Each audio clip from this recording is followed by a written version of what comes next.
In this episode, we start with one of the most important distinctions in security: the difference between a threat, a vulnerability, and risk. These words are often used together, and people sometimes use them as if they mean the same thing, but they do not. A threat is something that could cause harm. A vulnerability is a weakness that could be used or triggered. Risk is the possibility of loss when a threat can act against a vulnerability in a way that matters to the organization. Once you understand those three ideas, a lot of cybersecurity becomes easier to follow. You can look at a situation and ask clearer questions. What could go wrong? What weakness makes that possible? How likely is it? How much damage could it cause? Those questions are the foundation for thinking like a security professional instead of just reacting to scary headlines or long lists of technical problems. Before we continue, a quick note. This audio course is part of our companion study series. The first book is a detailed study guide that explains the exam and helps you prepare for it with confidence. The second is a Kindle-only ebook with 1,000 flashcards you can use on your mobile device or Kindle for quick review. You can find both at CyberAuthor.me in the Bare Metal Study Guide series. A threat is any potential source of harm. It could be a criminal group trying to steal credentials, a careless employee sending data to the wrong person, a storm knocking out power, or malware spreading across a network. The word threat does not always mean a person with bad intent. It means something that has the ability to create damage, disruption, exposure, or loss. In cybersecurity, you will often hear about threat actors, which are people or groups behind intentional attacks. But threats can also include accidents, natural events, equipment failures, and business process problems. If a company stores customer records, threats may include phishing messages, stolen passwords, ransomware, insider misuse, and cloud service outages. Each one can create harm in a different way. When you hear the word threat, think about the source or event that could put something valuable in danger. A vulnerability is the weakness that makes harm possible. If a threat is the thing that could cause damage, the vulnerability is the opening, flaw, gap, or condition that can be used. A missing software update can be a vulnerability. A weak password can be a vulnerability. A poorly trained employee can be a vulnerability. A public cloud storage container with the wrong permissions can be a vulnerability. A server that no one owns anymore can also be a vulnerability because nobody is watching it, patching it, or making sure it still belongs in the environment. Vulnerabilities can be technical, but they can also be procedural, physical, or human. A locked door with no visitor process may create a physical vulnerability. A help desk process that resets passwords without strong identity checks may create an identity vulnerability. The weakness is not always dramatic. Sometimes it is just a small gap that gives a threat room to act. Risk is what you get when a threat can realistically act against a vulnerability and cause meaningful harm.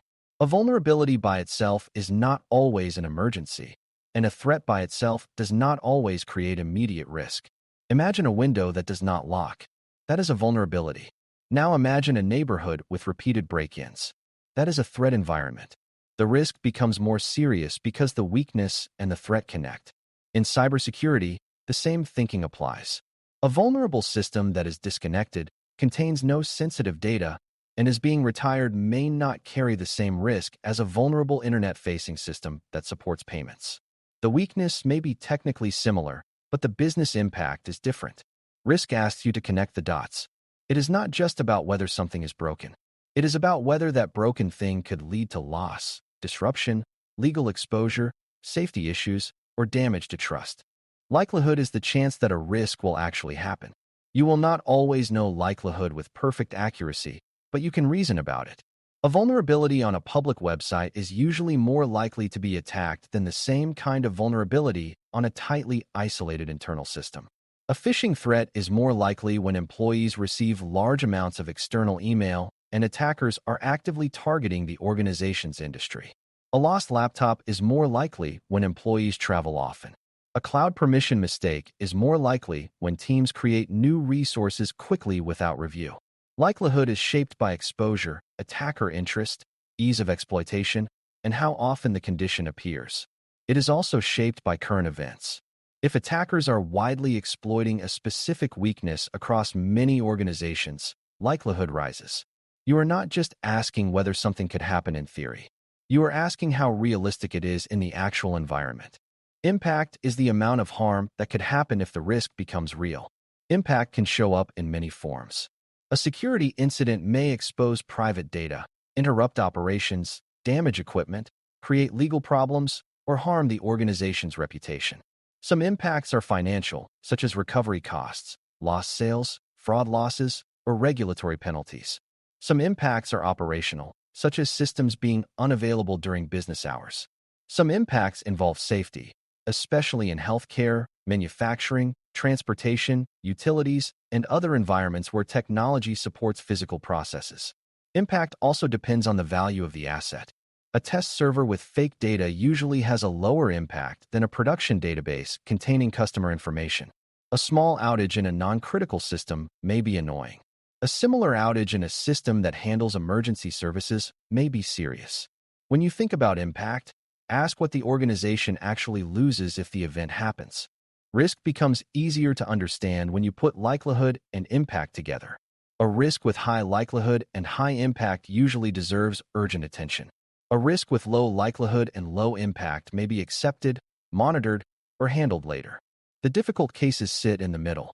A very unlikely event with catastrophic impact may still require planning, especially if the damage would be severe. A common event with minor impact may need routine controls so it does not waste time over and over. Security teams use this kind of thinking because they cannot fix everything at once. Every organization has limited time, people, and money. If you chase every weakness equally, you may spend energy on problems that are easy to see while missing the ones that could truly hurt the business. Risk-based thinking helps you make better choices because it connects technical facts to real consequences. The threat life cycle describes how a threat can move from possibility to actual harm. Different security models describe this life cycle in different ways, but the basic pattern is easy to follow. A weakness may first be discovered by a vendor, a researcher, an attacker, an employee, or the organization's own security team. Information about that weakness may then become known more widely. Attackers may study it, build ways to exploit it, test those methods, and look for systems that are exposed. If they find a target, they may attempt access, move deeper, steal data, disrupt operations, or create persistence so they can return later. The organization then has to detect what happened, contain the damage, remove the attacker's access, recover systems, and learn from the event. Thinking in life cycle terms helps you see that security is not one moment. It is a chain of events. Discovery is one of the earliest stages in the life cycle. A vulnerability might be discovered during internal testing, a software vendor review, a third-party assessment, or normal security monitoring.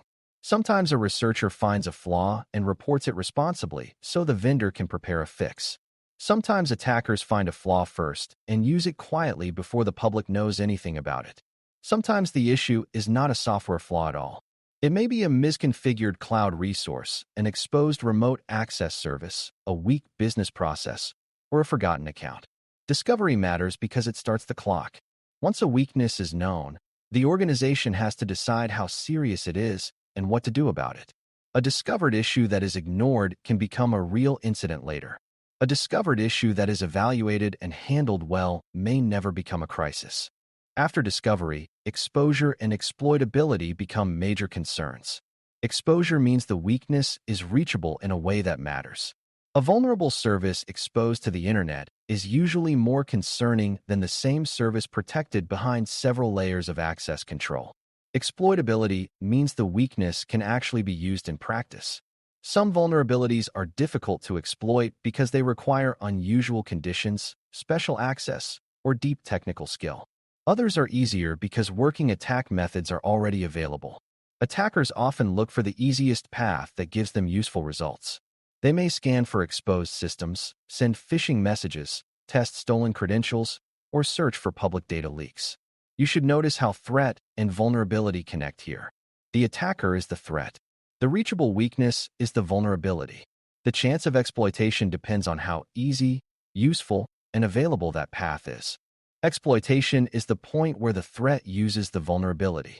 This may mean an attacker logs in with a stolen password, runs malicious code through a software flaw, tricks a user into approving access, or takes advantage of a misconfigured system. Exploitation does not always look loud, or dramatic. Sometimes it is quiet. An attacker may use a valid account and behave carefully to avoid attention. In other cases, exploitation is obvious, such as ransomware encrypting files or a public website being defaced. The result depends on what the attacker can reach after the first successful action. A small weakness can become a major incident if it leads to privileged access, sensitive data, or critical systems. That is why security teams care about paths, not just individual flaws. The real question is not only whether a weakness exists. The question is what that weakness allows next. Response begins when the organization notices the issue or accepts that the risk needs action. Response can happen before exploitation, during an active incident, or after damage has already occurred.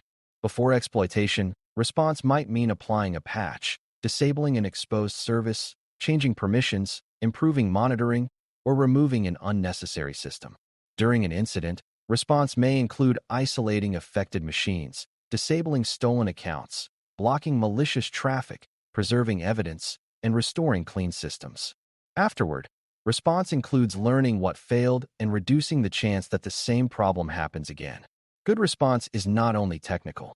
It also involves communication, decision-making, legal awareness, and business priorities. A rushed response can create new problems if people do not understand what they are changing. A slow response can let the threat spread. The goal is to reduce harm while keeping the organization's most important functions in mind. A common misunderstanding is thinking that every vulnerability means the organization has already been attacked. That is not true. A vulnerability means there is a weakness, not proof that someone used it. Another misunderstanding is thinking that only hackers create threats. Accidents, outages, mistakes, and weak processes can create real security risk even without malicious intent. You may also hear people treat risk as a purely technical score, but risk depends on context. The same vulnerability can mean different things in different environments. A weakness in a public payment system is not the same as a weakness in a lab machine with no sensitive access. A threat that matters to a hospital may be different from a threat that matters to a small retail shop. Security work improves when you resist one-size-fits-all thinking. You learn to ask what is exposed, what is valuable, what could happen, and what action would reduce the most meaningful risk. Risk treatment is the decision about what to do once you understand the threat, vulnerability, likelihood, and impact. Sometimes you reduce the risk by fixing the weakness, such as patching software or strengthening access controls. Sometimes you avoid the risk by removing the activity, system, or exposure entirely. Sometimes you transfer part of the risk through contracts, insurance, or service agreements, though responsibility never fully disappears. Sometimes leadership accepts the risk because fixing it would cost more than the likely harm, or because the system is temporary and closely monitored. These decisions should be deliberate, not accidental. Ignoring a known issue is not the same as accepting risk thoughtfully. A mature organization documents what it knows, decides who owns the risk, and tracks whether the decision still makes sense as conditions change. Threats evolve, systems change, and a reasonable decision today may need to be revisited later. You can now think of threats, vulnerabilities, and risk as three connected ideas rather than three separate vocabulary terms. A threat is what could cause harm. A vulnerability is the weakness that makes harm possible, and risk is the chance of meaningful loss when those two come together. Likelihood helps you judge how realistic the event is, and impact helps you judge how much it would matter. The life cycle helps you see how a threat can move from discovery to exposure, exploitation, response, and improvement. This is the kind of thinking you will use again and again as you study Security Plus version 8 and SY0801. The goal is not to memorize scary words. The goal is to understand how security decisions are made. When you can connect the source of harm, the weakness, the chance of occurrence, and the possible damage, you are already thinking in a more practical and professional way. Thanks for listening. For more audio courses, daily newsletters, and more, please visit DailyCyber.News.